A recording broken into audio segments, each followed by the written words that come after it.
आणि राज्याभिषेकाला काशीवरून गागा भट्ट नावाचे पंडित आले होते।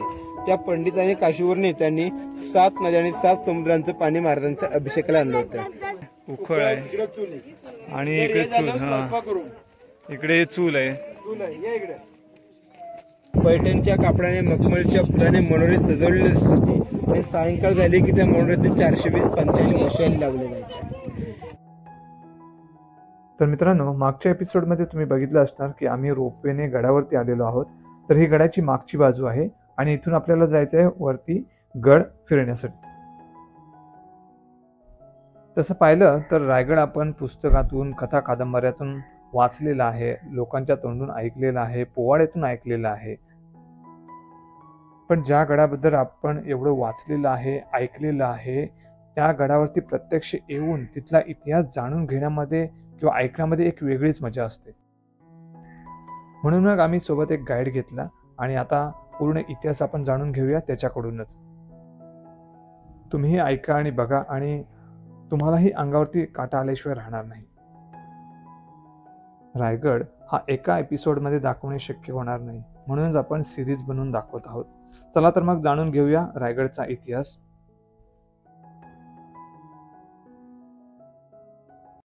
जय शिवरायांच्या पदस्पर्शाने पावन झालेल्या या रायगडाच्या पवित्र आणि पुण्यभूमीत मी सर्वप्रथम आपलं स्वागत करतो। माझी ओळख करून देतो, माझं नाव आहे चंद्रकांत अवकिरकर। साहेब, तुम्ही याच्या अगोदर कधी हा गड पाहिला असेल किंवा नसेल, पण आज प्रत्यक्षात पाहणार आहात। या गडावरती रोप्याने आलात ना, ही पूर्णपणे या गडाची बॅक साइड आहे, म्हणजे पाठीमागची बाजू। जेव्हा 2000 पायऱ्या चढून गडावरती असेल ना, तेव्हा पूर्णपणे गडाची समोरची बाजू आपल्याला पाहायला भेटते। गडाचा जो मेन गेट आहे त्याला नाव आहे महादरवाजा। हा महादरवाजा जर तुम्हाला पाहायचं असेल ना, गडावरती पायऱ्याने यावं लागतं किंवा इथून खाली पायऱ्याने उतरावं लागतं। इथून खाली 500 पायऱ्यांवरती या रायगड किल्ल्याचा मेन गेट म्हणजे महादरवाजा पाहायला भेटतो। रायगड पूर्ण पाहायचं असेल ना, 1 दिवस पुरणार नाही, कारण या गडाचं पूर्ण क्षेत्र 1200 एकर मध्ये विस्तारलेलं आहे। गड बांधायला 14 वर्षे लागली। आर्किटेक्ट होते हिरोजी इंदुलकर, ज्यांनी गड बांधला ना साहेब, त्याच्या नावाची पाठीपुढे जगदीश्वराचं मंदिर आहे, त्या मंदिराच्या पायरीवरती पाहायला भेटतं। सर, गडावरती काही दगडाची काम आहेत तर काही विटांची आहेत। जी दगडी दिसत आहेत ती शिव काळातली आहेत, पण विटांची दिसत आहेत ना ती पेशव्यांच्या काळातली आहेत। कारण महाराजांच्या नंतर 1733 गडावरती पेशव्यांनी सत्ताले विटकाम पेशव्यांनी केले। बांधकामाला जो दगड लागला तो काही खालून नव्हता आणला, तर गडाच्या माथ्यावरती जी पाण्याची तलाव खोदलीत त्यातलाच दगड काढल्या आणि किल्ल्याचं बांधकाम केलं। म्हणजे एका दगडात 2 पक्षी मारले। दगड काढल्यामुळे पाणी प्यायला तलाव मोकळे आणि किल्ल्याचं बांधकाम मिळालंय। साहेब, तुम्ही गड पाहताय, पण कुठे छप्पर दिसतंय का? एक प्रश्न पडला असेल की त्या काळी इथे छप्पर होतं की नव्हतं, पण त्या काळात या गडावरती सागाचे लाकडं आणि कुंभाराने घडवलेली मातीची कौलं होती, जशी आपल्या गावातल्या घरात असतात ना तशी। पण 10 मे 1818 इंग्रजांनी या गडावरती तोफेचा भडीमारा केला आणि गड उद्ध्वस्त केला। इतिहासाच्या नोंदीप्रमाणे त्यावेळेस जी गडा लागली आग होती ती पूर्णपणे किल्ला 11 दिवस जळत होता। आज फक्त इथे आपण पडलेल्या इमारती पाहू शकतो, छप्पर आपल्याला कुठे पाहायला भेटणार नाही। सर, आता आपण गड बघायला सुरुवात करणार आहोत। ज्या दरवाजातून तुमची एंट्री झाली ना, याला नाव आहे मेना दरवाजा, आणि या मेना दरवाजापासून ही भिंत चालू होते, पुढे संपते तिथे आहे पालखी दरवाजा। समोर बघा पालखी दरवाजा आहे। मेना आणि पालखी प्रकार एकच, मेना बंदिस्त असते, पालखी ओपन असते। मेना स्त्रियांसाठी, पालखी पुरुषांसाठी।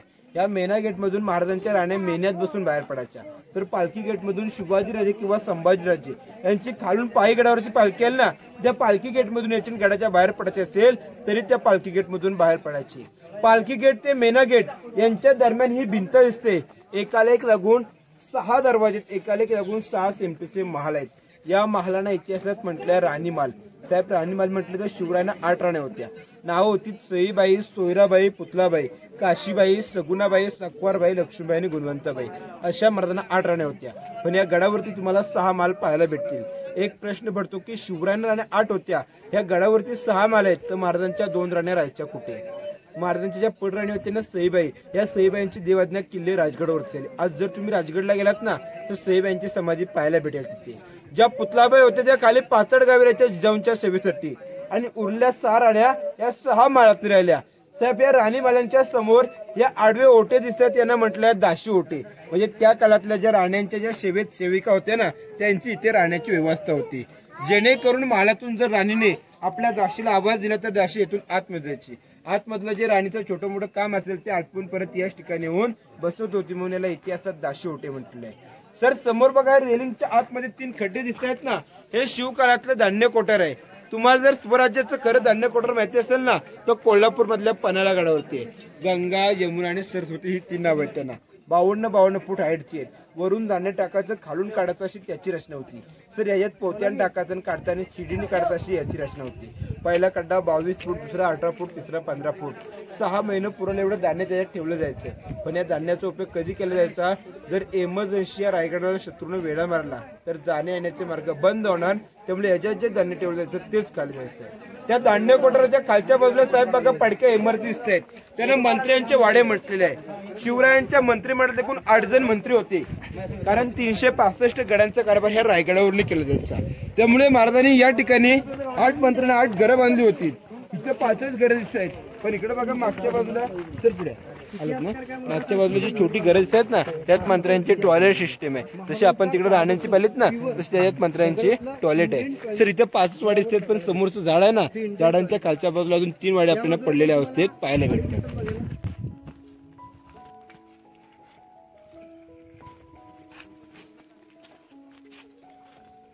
चला या शिवांश ये.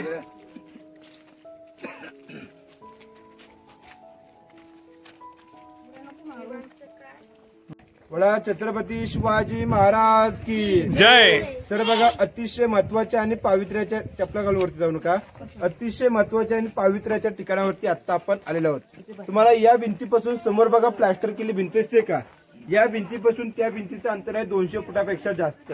हा त्या काळातला महाराजांचा राजवाडा होता. 2 मजली होता. आज आपण जेव्हा घराला इमारत उभारतो तेव्हा आरसीसी पद्धत वापरतो, पण महाराजांच्या काळात ती आरसीसी पद्धत नव्हती. 2 मजली इमारत उभारण्यासाठी हे मजली चौकोनी दगड दिसतात का, त्या दगडावरती सागाचे खांब टेकवले जायचे आणि त्याच्यावरती दुसरा मजला उभारला जायचा. वैशिष्ट्य काय होतं, एक जरी सागाचा खांब खराब झाला ना तरी पूर्ण इमारत तोडावी लागत नव्हती. तो खांब तिथून अलगद काढता आणि पुन्हा जसाच्या तसा दुसरा बसवता यायचा. शिवरायांचा जन्म 19 फेब्रुवारी 1630 ला शिवनेरीला झाला आणि आपल्या राजांचं निधन 3 एप्रिल 1680 ला रायगड किल्ल्याच्या पहिल्या ओट्यावरती. हा जो पहिला ओटा तुम्हाला दिसतोय हा पूर्णपणे राजांचा बेडरूम होता आणि याच ठिकाणी आपल्या राजांनी अखेरचा श्वास सोडला. महाराष्ट्राच्या इतिहासातील काला दिवस म्हटलं तर 3 एप्रिल 1680. हा महाराष्ट्र पोरका झाला, रायगड पोरका झाला, आपण सगळे पोरके झालो, कारण आपले लाडके राजे आपल्याला सोडून गेले. 1630 यांचा जन्म आणि 1680 निधन. आयुष्य लाभलं फक्त 50 वर्षाचं. साहेब जर आज आपल्या स्वतःच्या जीवनात अनुभवलं ना तर 50 वर्षात आपण काय करतो, आपल्या वयातले 20 वर्ष खेळण्यात बालपणात जातात. उरलेल्या 30 वर्षामध्ये आपण काय करणार आहोत या गोष्टीचं प्लॅनिंग नसतं. पण आपल्या राजांनी आयुष्यात लाभलेल्या 50 वर्षामध्ये 365 गड घेतले आणि हिंदवी स्वराज्य निर्माण केलं. वयाच्या 16व्या वर्षी महाराजांनी तोरणागड जिंकला आणि हिंदवी स्वराज्याचं पहिलं तोरण त्या तोरणागडाला बांधलं. म्हणून आज अभिमानाने आपण म्हणतो की अंधार पार झाला, अंधार पार झाला, एक दिवा पाहिजे आणि या देशाला पुन्हा एकदा जिजाऊंचा शुभा पाहिजे, या देशाला पुन्हा एकदा जिजाऊंचा शुभा पाहिजे. या साईडला दगडात काय टाके आहेत, आज त्याला आपण पाण्याची टाकी म्हणतो, त्या खाली हौद म्हणलं जायचं. जर कुणी कामचुकारपणा केला तर त्या व्यक्तीला शिक्षा म्हणून याच्यामध्ये कावड्याने पाणी होतं सांगितलं. कावड तुम्हाला माहिती असेल कांद्याने अडकायची असते. हा इकडे राजांचं बाटप आहे, अंगोलीचं स्नान.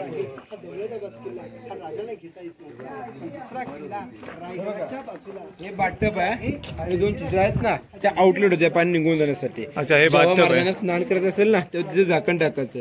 स्नान करून झालं खरा पाणी सोडण्यासाठी तिथे झाकण काढायचं आणि खरं पाणी सोडून दिले जायचं. ओके.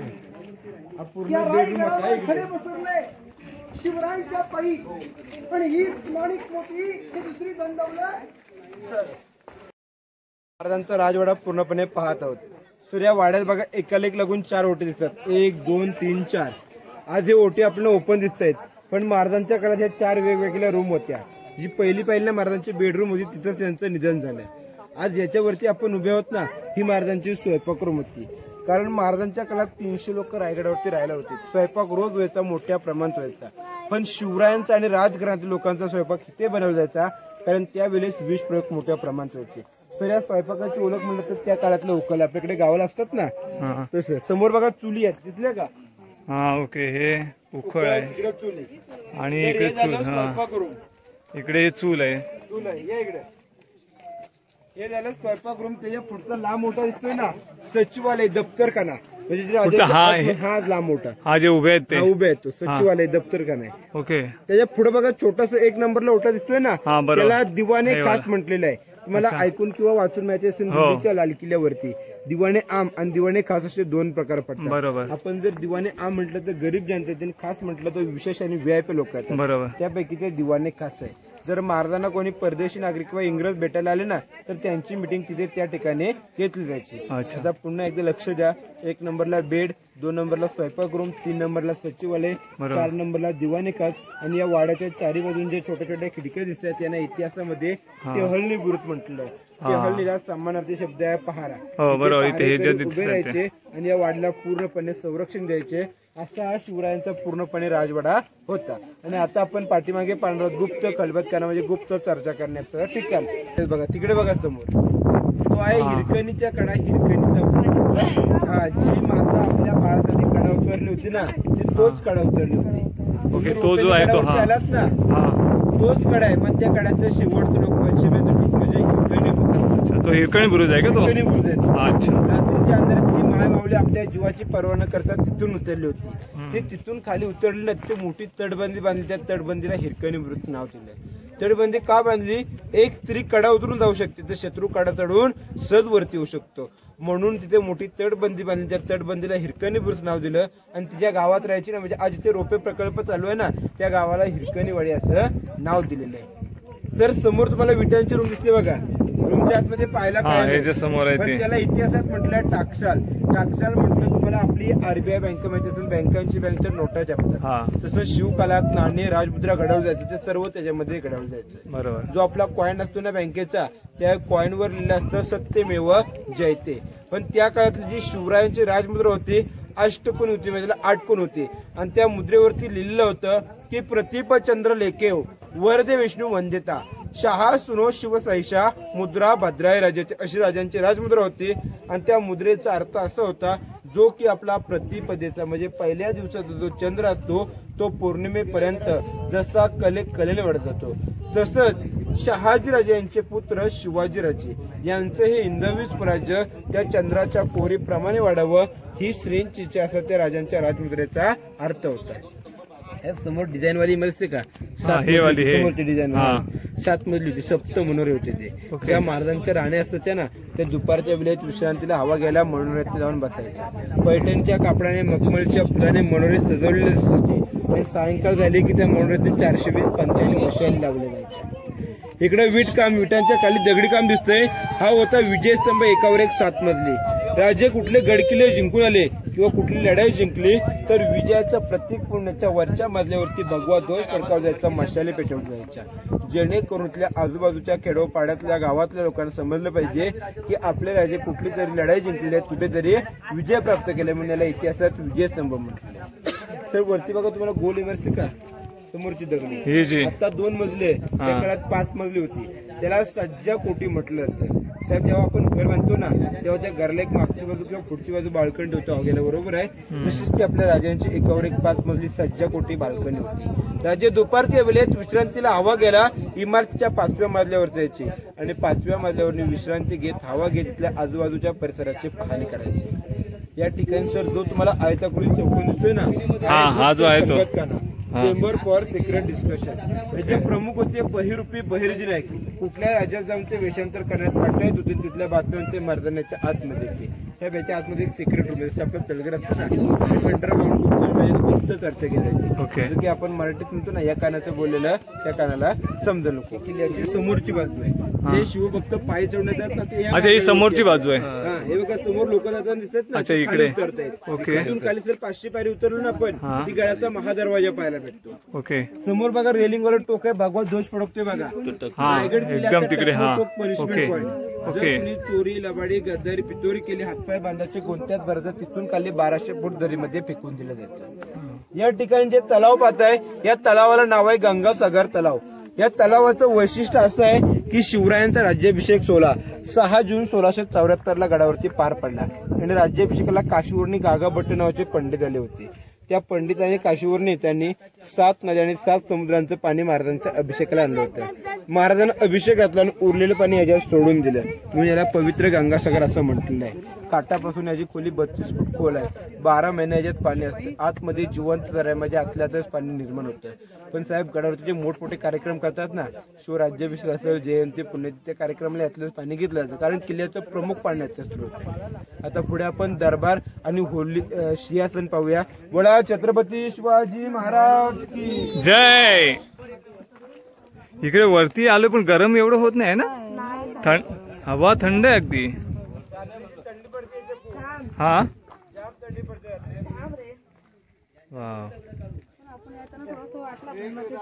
हा पण इकडे वरती आल्याच्या नंतर अजिबात गरमच होत नाहीये काय.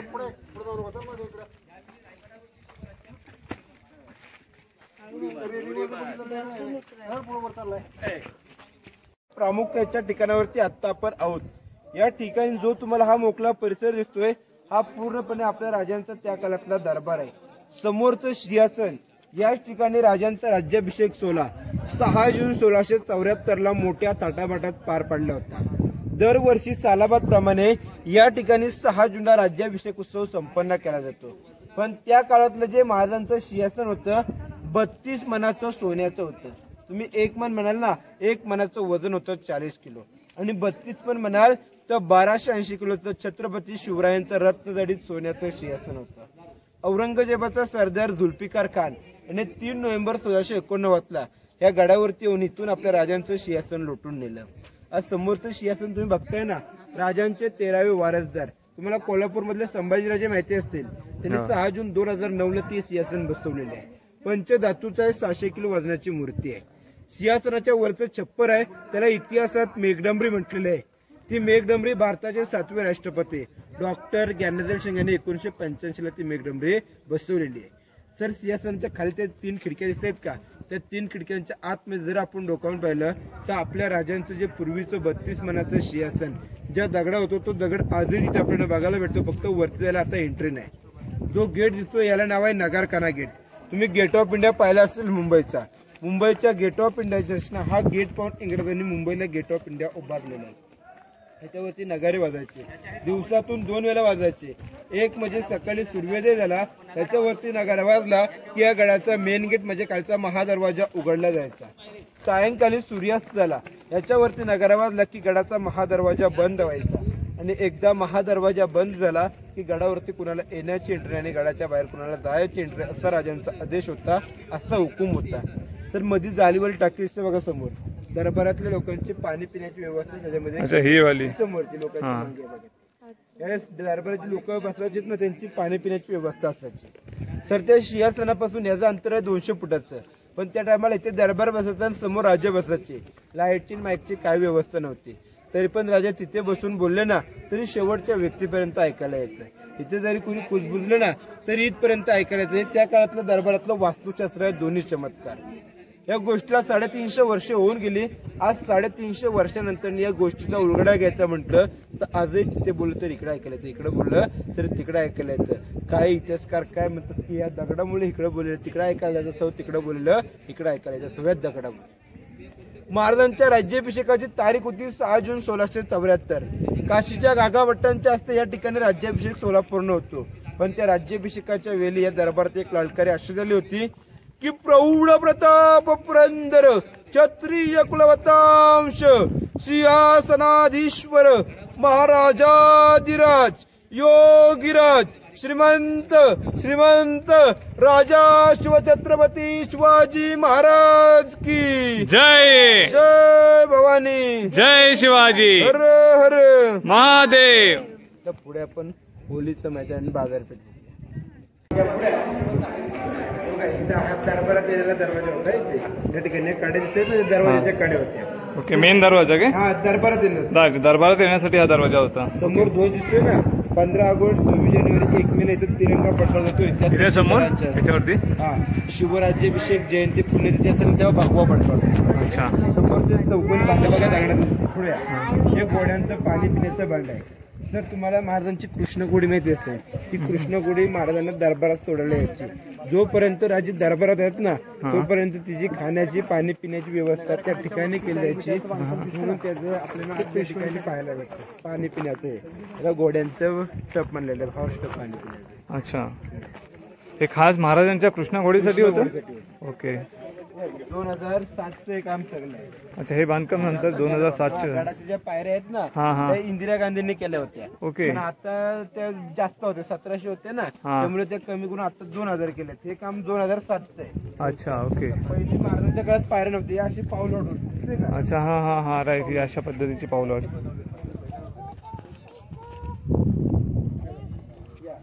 पायरी बघत आहे.